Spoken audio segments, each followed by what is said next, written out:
Bon, alors je vous montre de retour dans InDesign. Regardez, vous allez tester après si vous voulez.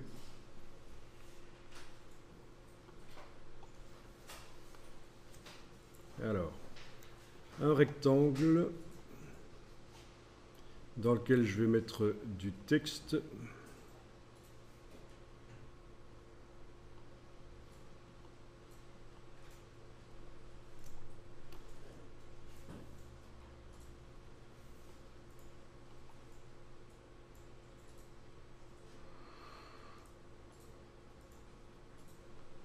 Voilà.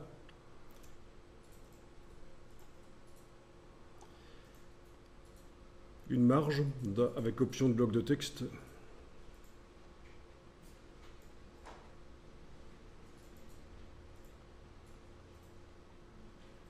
Ok. Une couleur de fond.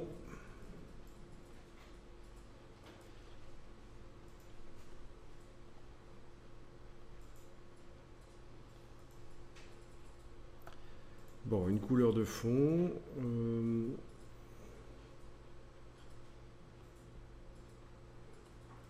Ok. Un petit arrondi. Objet. Options d'arrondi. Où sont les options d'arrondi?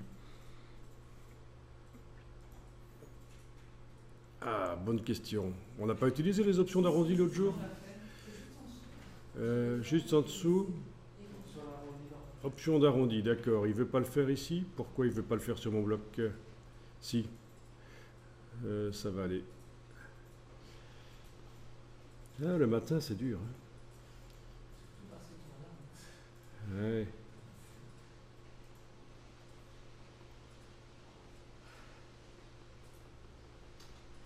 Voilà.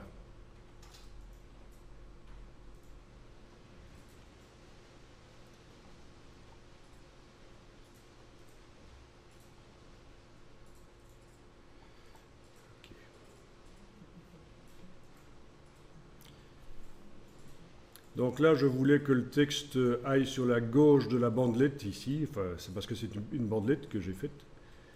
Je voulais que le texte aille plutôt sur la gauche, qui est tout un espace ici sans texte.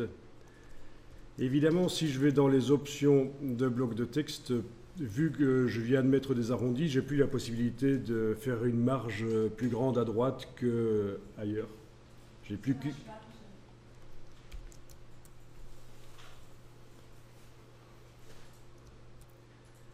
Donc, pour repousser le texte vers la gauche, ben, je vais utiliser la palette paragraphe. Texte paragraphe. Je clique avec l'outil texte quelque part dans le bloc.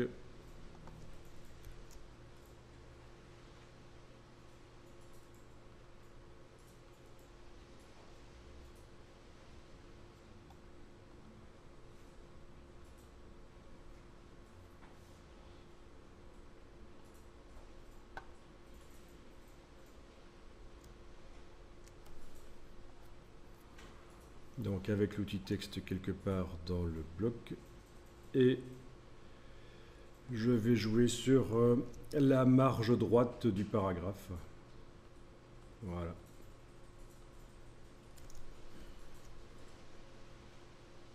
D'accord? Voilà, donc il y a toujours des solutions.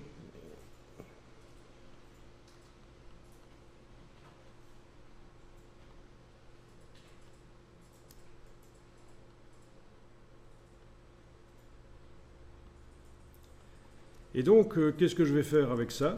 Eh bien, je vais mettre ça dans un bloc. Je vais le coller dans un bloc, mais un bloc invisible, un bloc qui n'aura pas de couleur de fond et pas de couleur de contour. Donc voilà, je crée le bloc plus grand que la languette. C'est important. Même beaucoup plus grand. Parce qu'il va devoir, vous allez comprendre pourquoi. Voilà le bloc beaucoup plus grand que la languette. Donc je prends le bloc de la languette, je fais un coupé, je viens sur le bloc que je viens de créer précédemment, je fais un édition, coller dedans, je la positionne Et c'est là que je me rends compte que j'aurais dû aussi faire une marge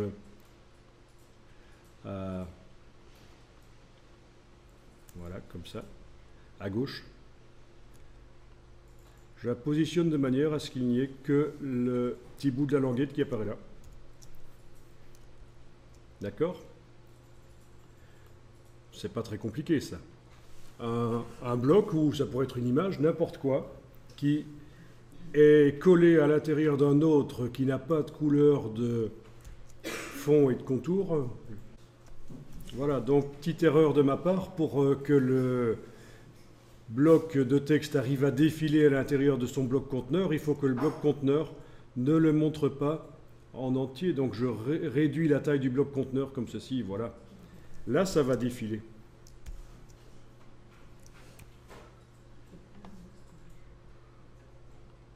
Donc au niveau du bloc conteneur dans le folio overlay, on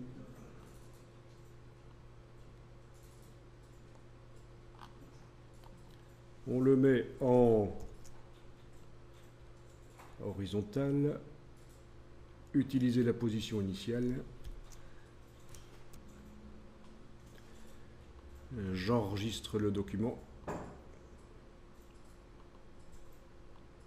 je mets à jour le chapitre et je vais tester, et là ça va marcher, le défilement va marcher. C'est vraiment bête parce qu'en fait ça se situe en dehors de la page, hein. Au niveau du design sur la page, rien ne change. Le fait que je resserre le bloc par la droite là,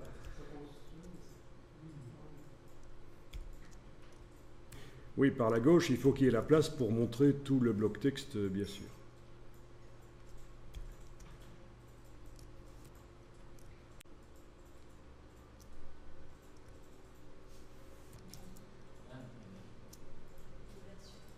Donc je remonte au niveau du folio, je teste.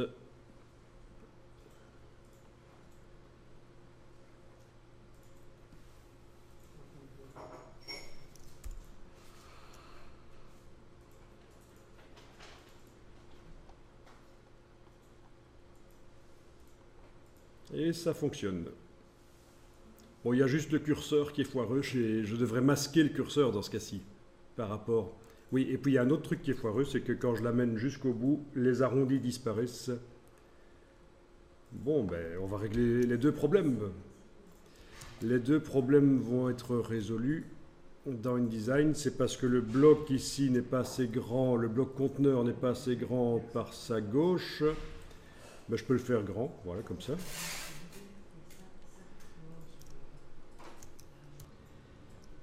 Et deuxième chose, dans le folio overlay, cette fois-ci, je dois vraiment masquer les indicateurs de défilement. Voilà. Donc, j'enregistre, j'entre dans l'article dans Folio Builder, je le mets à jour et je vais tester ça à nouveau et ce sera nickel.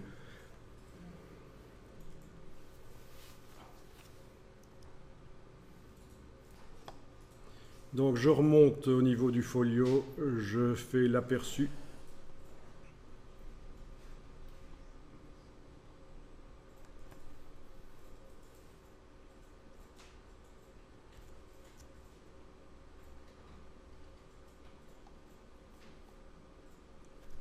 Et là, ça défile.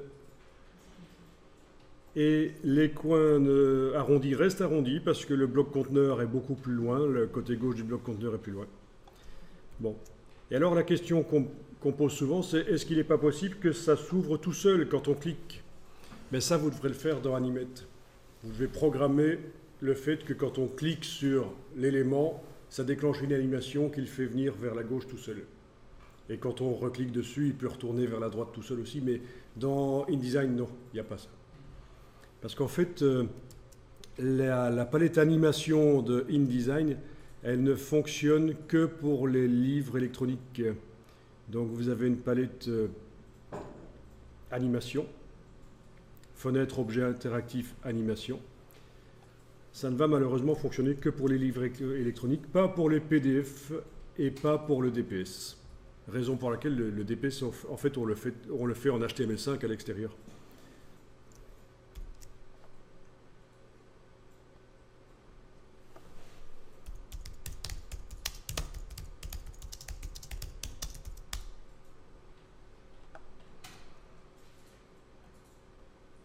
Bon, il y a des astuces.